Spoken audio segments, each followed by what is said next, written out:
यह ठाना है। अरे आएंगे फिर से योगी जी, हम सब ने यह ठाना है। यूपी के हर नगर गली में भगवा रंग लहराना है। यूपी के हर नगर गली में फिर से कमल खिलाना है। काशी सजी सज रहा अयोध्या, मथुरा को भी सजाना है। काशी सजी सज रहा अयोध्या, मथुरा को भी सजाना है। यूपी के हर नगर गली में भगवा रंग लहराना है। यूपी के हर नगर गली में फिर से कमल खिलाना है।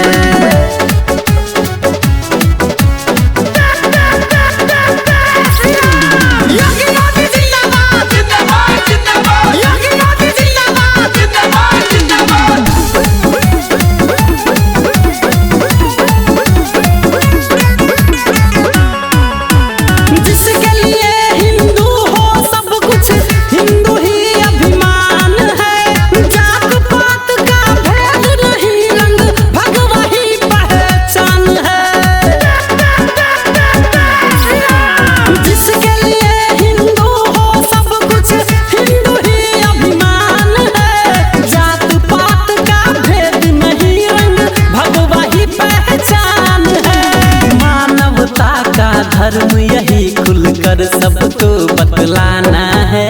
मानवता का धर्म यही खुलकर सबको बतलाना है। यूपी के हर नगर गली में भगवा रंग लहराना है। यूपी के हर नगर गली में फिर से कमल खिलाना है।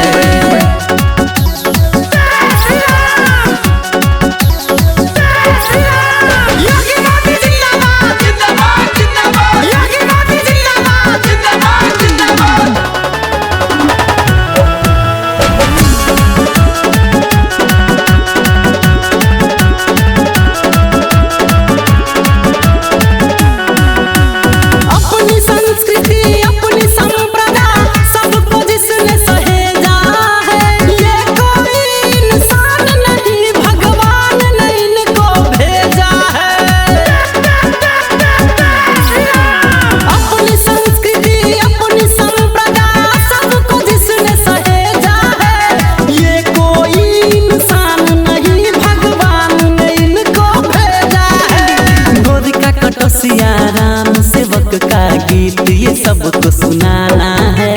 गोद का कटोसिया राम सेवक का गीत ये सबको सुनाना है। यूपी के हर नगर गली में भगवा रंग लहरा